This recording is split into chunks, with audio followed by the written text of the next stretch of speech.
Второй дом. Часть первая. Синдром гнезда. Понимаете, доктор, это не просто ощущение, что в доме кто-то есть. Это физиологическое чувство. Как будто у самой квартиры появился пульс. Марк сидел на кушетке, сцепил пальцы в замок так крепко, что костяшки побелели. Кабинет психотерапевта был спроектирован идеально, чтобы успокаивать.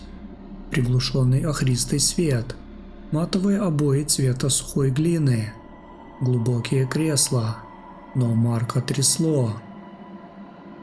Доктор Вебер, сухой старик с тонкими, почти прозрачными мочками ушей, аккуратно поправил манжету рубашки. Лимбическая система, Марк, это самый древний животный отдел нашего мозга. Она отвечает за базовые эмоции, за память, за инстинкт выживания и, самое главное, за картографию безопасности. Когда вы заходите в свое жилье, миндалевидное тело дает сигнал «ты в безопасности, расслабься». Но если этот механизм дает сбой, возникает так называемый лимбический ужас. Мозг начинает воспринимать знакомые углы, как челюсти хищника. Что именно изменилось в вашей новой квартире? Марк сглотнул. В горле было сухо. Текстура. 2 недели назад мы с Аней переехали в этот сталинский дом на окраине. Сначала все было прекрасно. Высокие потолки, толстые стены, паркет елочкой. Но 3 дня назад я проснулся посреди ночи от того, что мне стало душно. Я повернулся на бок, опустил руку на стену у кровати. А обои были влажными. И они не были бумажными, доктор. На ощупь это напоминало внутреннюю сторону щеки. Такое скользкое, чуть шероховатое тепло. Вебер сделал пометку в блокноте. Грифель карандаша мягко шуршал по бумаге. «Вы включили свет?» «Включил». Марк зажмурился, словно пытаясь стереть картинку изнутри век. И на вид это были обычные флизелиновые обои бежевого цвета, сухие. Я потрогал и снова бумага. Но как только я выключил свет и лег, я снова услышал это. Что именно? Схлипы, нечеловеческие. Так звучит воздух, когда его силой проталкивают через узкую влажную трубку. Как будто дом пытался сделать глубокий вдох, но у него внутри что-то забилось.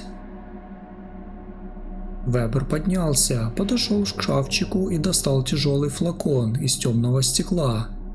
Налил в крошечный стаканчик маслянистую прозрачную жидкость. Это седативный комплекс нового поколения.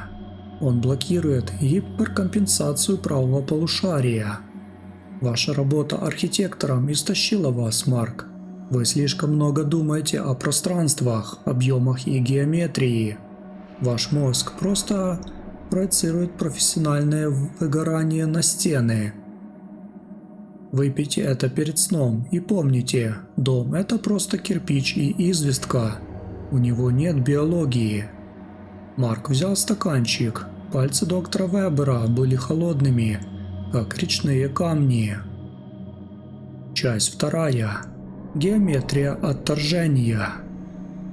Квартира встретила его тишиной. Но это была не та тишина, которая приносит покой. Это была тишина затаившегося зверя, который замер на дне норы, прижав уши и ждет, пока добыча пройдет внутрь. Аня стояла на кухне. Она резала овощи для рагу. Нож ритмично стучал по деревянной доске. Марк подошел со спины, чтобы обнять ее, но за секунду до того, как его руки коснулись ее плеч, его лимбическая система буквально взорвалась диким животным сигналом тревоги. Кожа на затылке покрылась крупными мурашками. Желудок сжался в тугой узел. Во рту появился отчетливый металлический привкус крови. «Беги!» закричал внутри него древний, подкорковый мозг. Тот самый, который миллионы лет назад заставлял приматов прыгать на ветки при малейшем шорохе в траве. Аня повернулась, на ней был тот же домашний кардиган, те же джинсы. Но Марк с ужасом понял, что его восприятие ее лица исказилось. Это была Аня, но ее пропорции казались нарушенными. Глаза сидели едва заметно глубже, чем обычно, а рот при улыбке открывался чуть шире, обнажая слишком розовые влажные десны. «Ты поздно сегодня», — сказала она. Ее голос прозвучал как будто через слой воды или сквозь толстую стену. Звук шел не из ее рта, а откуда-то со стороны кухонной вытяжки. «Врач что-нибудь выписал?» «Да». Марк отступил на шаг назад, упираясь поясницей в дверной косяк. Косяк показался ему подозрительно податливым, словно дерево слегка прогнулось под его весом. «Капли», — сказал переутомление. «Это хорошо». Аня снова повернулась к доске. Нож продолжил стучать. Марк присмотрелся к ее движениям. Она резала воздух. Нож падал в 2 сантиметрах от кабачка, ударяя по дереву. Но Аня этого не замечала. Она продолжала двигать рукой с абсолютно счастливым механическим выражением лица, а из среза кабачка, лежащего в стороне, медленно сочилась густая, белесая сукровица. Марк бросился в коридор. Он хотел выбежать на улицу, схватить куртку и уйти, но входная дверь изменилась. Она была на месте, но ее ручка теперь находилась на уровне его колен. Пространство коридора как будто вытянулось в длину, сузившись вверху. Потолок стал полукруглым, сводчатым, покрытым мелкой сетью трещин, которые напоминали капилляры на белках глаз. Он задохнулся. Воздух в коридоре стал горячим и приторно-сладким, пахло сырым тестом и старой застоявшейся известью. «Это иллюзия», — повторял он себе, сползая спиной по стене. «Это то, о чем говорил Вебер. Лимбический сбой. Мой мозг неправильно кодирует сигналы от рецепторов». Он достал из кармана флакон, присланный доктором, сорвал пластиковую крышку и влил всю жидкость себе в рот. Вкус был отвратительным, соленый, с привкусом мыла и железа. Он закрыл глаза и начал считать до 100.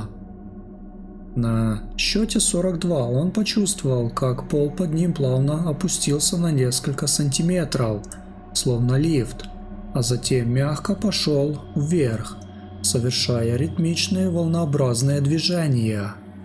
Дом дышал, и Марк теперь находился внутри его грудной клетки. Часть 3. Анатомия углов. Когда Марк открыл глаза, была глубокая ночь. Препарат Вебера подействовал странно. Он не убрал ужас, но полностью парализовал волю и способность двигаться. Марк лежал на паркете в коридоре. Света не было, но темнота в квартире не была черной. Она была грязно-бордовой, фосфоресцирующей. Из спальни доносились шаги, тяжелые шлепающие звуки босых ног по мокрому полу. Из проема показался силуэт. Это была Аня, но она больше не пыталась выглядеть человеком. Ее руки были вытянуты вдоль тела, но пальцы стали неестественно длинными. Они волочились по паркету, оставляя за собой влажные дорожки. Ее голова была наклонена к плечу под углом в 90 градусов, словно шея была сломана. Она остановилась над Марком. Из ее открытого рта на его лицо упала капля густой, теплой слюны. Она пахла тем самым седативным лекарством доктора Вебера. «Дом принял нас, Марк». – прошептала она. Звук шел из ее живота с глухим урчанием и бульканьем. «Мы больше не арендаторы. Мы наполнение. Мы жировая прослойка между несущими конструкциями». Марк попытался закричать, но его язык прилип к небу. Он обнаружил, что его правая рука, которая несколько часов лежала на полу, начала погружаться в паркет. Деревянные планки размякли, превратившись в вязкую волокнистую массу, похожую на подгнивший торф. Мелкие, нитевидные корешки уже проросли сквозь его ногти, проникая под кожу и срастаясь с его собственными сухожилиями. Это не было больно, это было ужасно именно отсутствием боли. Лимбическая система кричала о смертельной опасности, сердце билось на пределе возможностей, готовое разорвать грудную клетку. Но соматосенсорная кора принимала это растворение как нечто естественное. Мозг соглашался с тем, что он становится частью строительного материала. «Посмотри на углы, Марк», — сказала Аня, медленно опускаясь перед ним на четвереньки. Ее суставы вывернулись в обратную сторону с сухим хрустящим звуком, напоминающим треск ломающихся веток. В природе нет прямых углов. Прямой угол – это изобретение человека, это насилие над пространством. Дом исправляет эту ошибку. Марк скосил глаза в угол коридора. Идеальный, стыкующийся под 90 градусов угол между двумя стенами и потолком больше не существовал. Он оплыл, округлился, превращаясь в гладкую воронку. Стены сжимались, их поверхность медленно пульсировала, продвигая Марка и Аню вглубь коридора, как пищу по пищеводу огромного червя. Часть 4. Вестибулярный обман. Вдруг раздался резкий, дребезжащий звук. Это был дверной звонок. Он прозвучал так неожиданно и контрастно, что Марок на секунду отступил. Прямые углы на мгновение вернулись на свои места. Паркет снова стал твердым дубом, а Аня, стоявшая на четвереньках, исчезла. Спальня за ее спиной была пуста и темна. Марк рванулся, с мясом выдирая пальцы из размягшего пола. На кончиках ногтей осталась серая волокнистая гниль. Он дополз до двери, ухватился за ручку, которая снова оказалась на нормальной высоте, и дернул ее на себя. На пороге, под тусклой лампой подъезда, стоял доктор Вебер. На нем было длинное шерстяное пальто, а в руках он держал старый кожаный саквояж. Его лицо было спокойным, но в глазах светилось то самое профессиональное любопытство, с которым энтомологи наблюдают за агонией жука на булавке. «Доктор!» Марк вцепился в рукав его пальто. «Помогите мне! Оно... Здесь все живое! Аня изменилась! Пол поглощает меня!» Вебер мягко перешагнул через порог, закрыв за собой дверь. Замок щелкнул с пугающей финальностью. «Я знаю, Марк», – тихо сказал Вебер, проходя вглубь пульсирующего коридора. Он даже не разулся. «Именно поэтому я и пришел. Препарат, который я вам дал, это катализатор. Он отключает когнитивные фильтры. Человеческий разум эволюционно запрограммирован видеть мир безопасным. Прямые линии, твердые стены, стабильные формы. Это иллюзия, созданная для того, чтобы вы не сошли с ума от истинной структуры реальности». «О чем вы говорите?» Марк отступал назад к кухне. Стены вокруг него уже открыто вибрировали, издавая низкий, утробный гул. «Архитектура – это не искусство, Марк. Это способ загонять живое пространство в бетонные гробы. Но у некоторых старых домов есть память. Они построены на правильных анатомических узлах. Этот дом, он голоден. Ему нужны не жильцы, ему нужны новые органы чувств. Ему нужен ваш мозг, ваша нервная система, чтобы точнее ориентироваться в пространстве города. Из темноты кухни бесшумно вышла Аня. Ее лицо теперь полностью лишилось черт. Это был гладкий кожаный овал, в центре которого пульсировала одна узкая, вертикальная щель, пахнущая сыростью и известью. Она подошла к Веберу и мягко положила свои длинные, плетевидные пальцы ему на плечо. Доктор даже не вздрогнул. Лимбический ужас – это не болезнь, Марк. Вебер открыл свой саквояж. Внутри не было медицинских инструментов. Там лежали связки подсохших серо-розовых человеческих сухожилий и несколько ампул с темной жидкостью. Это момент, когда твое животное начало понимает, ты вернулся в утробу. Но эта утроба тебя не родит, она тебя переварит. Часть 5. Полное растворение. Марк понял, что бежать больше некуда. Окно на кухне, к которому он бросился, уменьшилось до размеров замочной скважины. Сквозь него был виден ночной город. Но дома на улице тоже менялись. Они медленно покачивались, вытягивали свои крыши к облакам и лениво шевелили балконными плитами, как жабрами. Весь мир был живым, плотоядным организмом, а человечество просто построило свои цивилизации на складках его гигантской кожи. Пол под ногами Марка окончательно превратился в теплую, зыбкую слизь. Он погрузился уже по колено. Волокна дома бережно и нежно обвивали его икры, проникая сквозь ткани брюк, соединяясь с его кровеносной системой. Он почувствовал, как его сердце подстраивается под общий ритм квартиры. Стук, стук, стук раздавалось в стенах. Это был уже не его пульс, это был пульс фундамента. Доктор Вебер стоял на сухом островке паркета, который дом бережно сохранил для него.